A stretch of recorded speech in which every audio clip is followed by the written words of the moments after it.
Hello everyone, welcome to my channel H D Orion.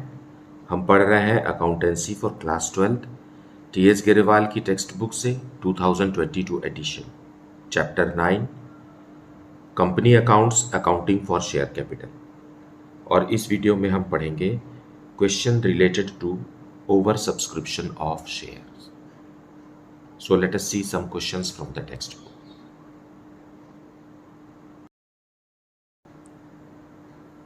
Question number 20.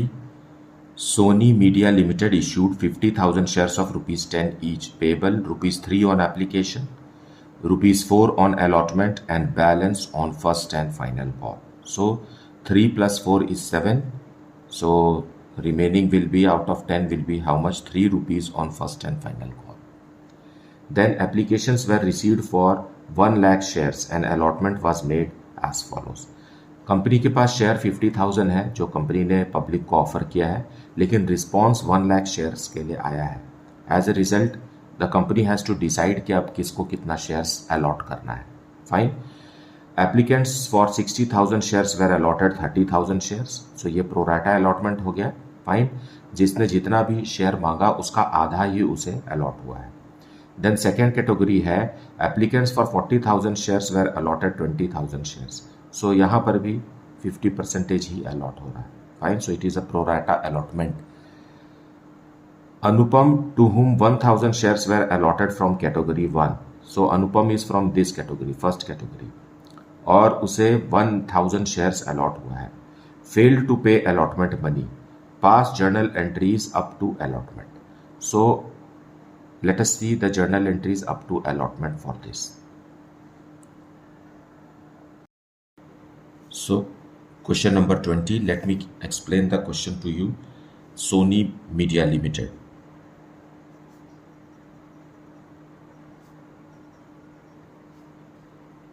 offered to the public 50,000 shares and public applied for 1 lakh shares. Fine. ये offered है और ये applied है, और हर share जो है वो 10 रुपीज़ का है, जिसे कंपनी 3 इंस्टॉलमेंट्स में ले रही है। ₹3, ₹4 एंड बैलेंस हो गया ₹3। ₹3 on application, then ₹4 on allotment, and remaining ₹3 in final call.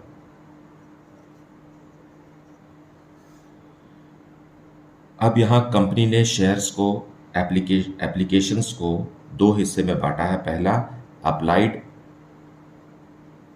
और दूसरा है allotted. Fine. Those who applied for 60,000 shares received half, that is 30,000 shares, and second category is those who applied for 40,000 shares, they received half, that is 20,000 shares.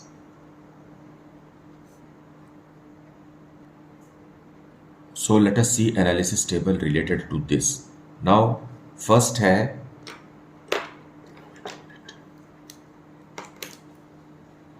$60,000 shares. First category is for 60,000 shares and second category is for 40,000 shares. So total shares applied, how much? It is 1 lakh, 60 plus 40. लेकिन इनको मिला है कितना? 30,000 shares allot हुए हैं और इनको हुआ है 20,000 शेयर्स। सो ये तो हुआ नंबर ऑफ शेयर्स के रूप में बात किए, लेकिन एप्लीकेशन मनी ₹3 है, तो हर शेयर होल्डर ने ₹3 पर शेयर भेजा होगा। As a result first category ने ₹1,80,000 कंपनी को एप्लीकेशन के समय दिया, और उनको मिला शेयर्स में से ₹90,000 का अलॉटमेंट उनको हुआ है ना, उनका कैपिटल अकाउंट में ट्रांसफर हुआ। So there is excess application money.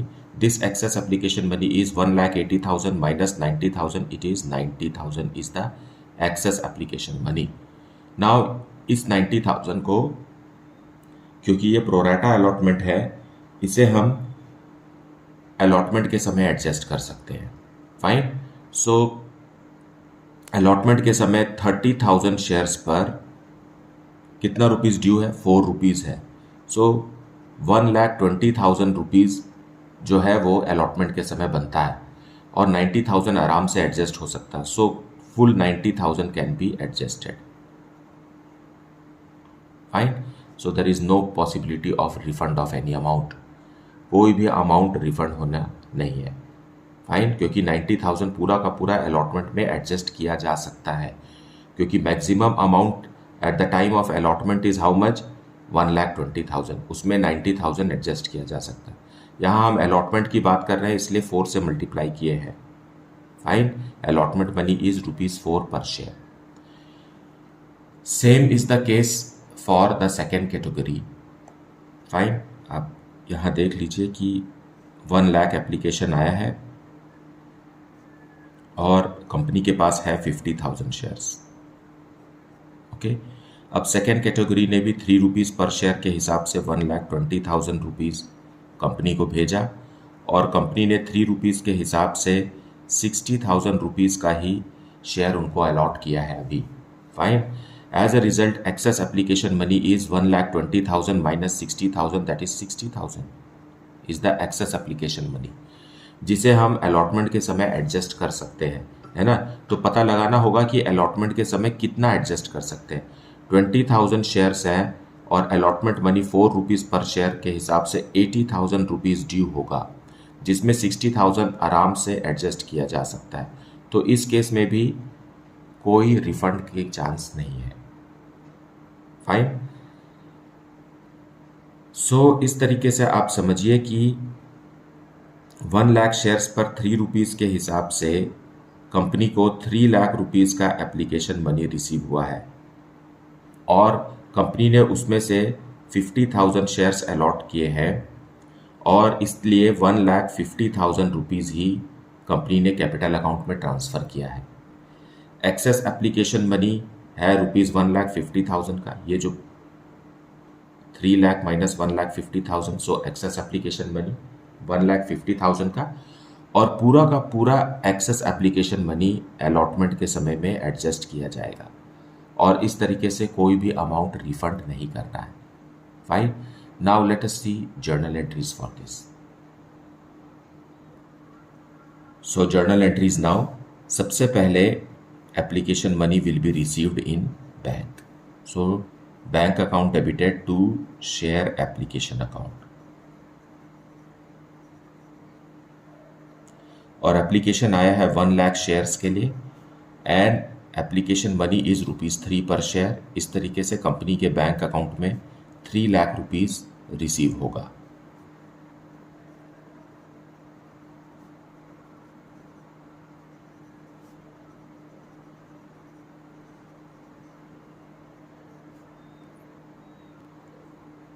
Now हम इस एप्लीकेशन मनी को आप ट्रांसफ़र करेंगे. सो सेकेंड एंट्री ट्रांसफ़र की एंट्री है जिसे हम ड्यू की एंट्री भी कहते हैं. सो share application account debited. Debit करके हम इसे क्लोज कर देंगे. पूरा का पूरा 3 लाख का हिसाब देंगे, है ना. और ट्रांसफ़र कहाँ होगा? To share capital. लेकिन शेयर कैपिटल में भी 50,000 शेयर्स का ही एप्लीकेशन मनी ट्रांसफ़र किया जा सकता है, क्योंकि कंपनी के पास सिर्फ 50,000 शेयर्स इशू करने का अधिकार है. Fine. So 1,50,000 will be transferred to share capital और बाकी का जो पैसा है, जैसे कि हमने एनालिसिस टेबल में देखा, वो शेयर अलॉटमेंट के लिए कंपनी ने रिटेन किया है. सो share allotment remaining 1,50,000 being transferred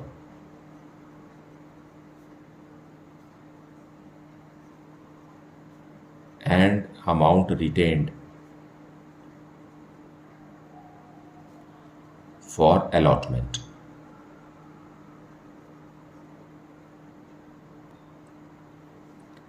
Now allotment money due करेंगे. Okay, so allotment money is ₹4 per share. So let us make it due. Share allotment account debited to share capital account.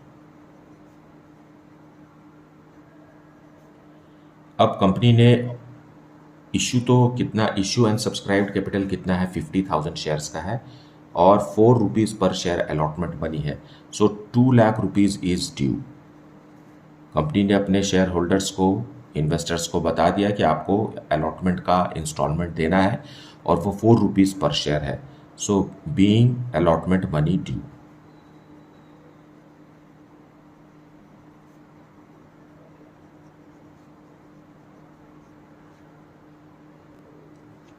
Now अब आप यहाँ समझिए कि company ने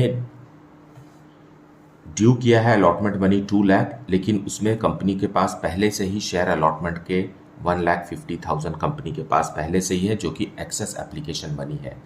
now share allotment account debit हुआ है 2 लाख से और पहले से ही क्रेडिट हो चुका है 1,50,000 का। इसका मतलब है कंपनी अब एक्सपेक्ट कर रही है कि अलॉटमेंट का रिमेनिंग 50,000, 2 लाख माइनस 1,50,000, इस 50,000 रुपीज़ बैंक में आना चाहिए। लेकिन क्वेश्चन में कहा है अनुपम to whom 1,000 shares were allotted from category 1 failed to pay the allotment money. So we will have to calculate कि अनुपम ने कितना अमाउंट अलॉटमेंट के समय नहीं दिया है। Now Anupam is from category 1। Category 1 में है 60,000 शेयर्स अप्लाई हुआ था तो मिला है 30,000 शेयर्स। फाइन, इसे हम रिड्यूस करेंगे तो ये आ गया जिसने 2 शेयर्स अप्लाई किया उसको मिला 1 शेयर। अब अनुपम को 1,000 शेयर्स अलॉट हुए हैं, है ना। तो it is very simple to know that कि कितना इसने मांगा होगा, है ना। जिसने 2 मांगा उसको 1 मिला, मतलब उसको मिला है 1,000 तो उसने मांगा 2,000 होगा, सिंपल, है ना। You can multiply 1 by 1,000 and here also 1,000।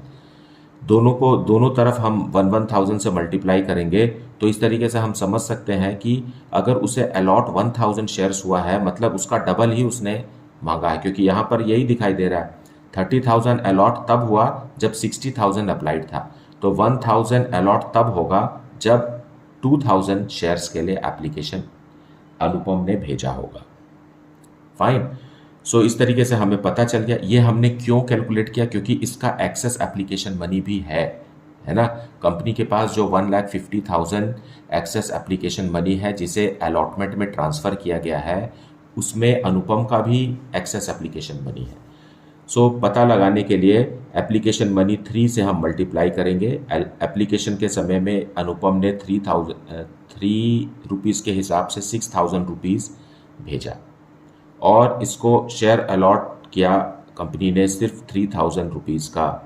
तो as a result excess application money क्या है, excess application money is ₹3,000 is the excess application.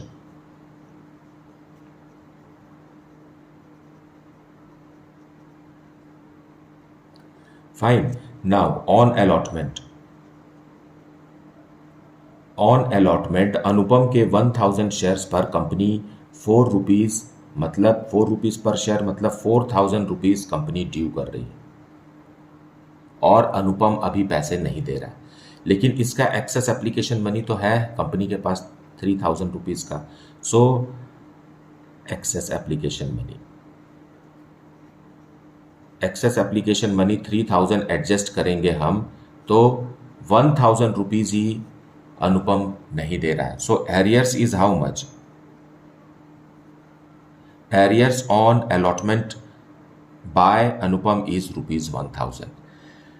ऐसा लगता है कि अनुपम ने अपने 1,000 शेयर्स पर 4 रुपीज़ पर शेयर के हिसाब से 4,000 रुपीज़ नहीं दिया कंपनी को, लेकिन कंपनी के पास पहले से ही उसका एक्सेस एप्लीकेशन मनी 3,000 रुपीज़ है।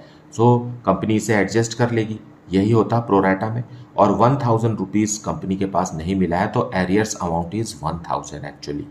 फाइन, सो जो कंपनी ने अभी 2 लाख रुपीज़ ड्यू किया है उसमें से 1,50,000 पहले से है। इस 1,50,000 में अनुपम का भी 3,000 रुपीज़ है और 1,000 रुपीज़ कंपनी को नहीं मिल रहा है, मतलब 50,000 रुपीज़ में 1,000 रुपीज़ कंपनी को नहीं रिसीव हो रहा है। So that is what we have to understand and it is a very important concept because ahead forfeiture of shares related to pro rata will be there. Fine, so company receive करेगी bank में 2 lakh rupees company ने due किया था, उसमें से 1,50,000 company के पास पहले से ही है और उसमें से भी 1000 रुपीज़ अनुपम का नहीं मिल रहा है। As a result 49,000 rupees company को अलॉटमेंट के समय बैंक में रिसीव होगा।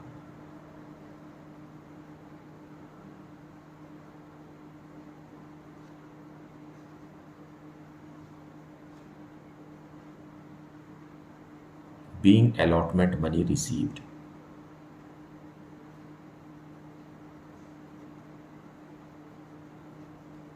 Except from shareholder Anupam on 1000 shares. So this is how the question is to be solved. और यहाँ क्वेश्चन में लिखा हुआ है कि pass journal entries up to allotment. So हमने up to allotment journal entries pass कर दिया। आप फर्स्ट कॉल का भी एंट्री जो कि सिंपल है ड्यू करिए और पूरा का पूरा रिसीव कीजिए। फाइन।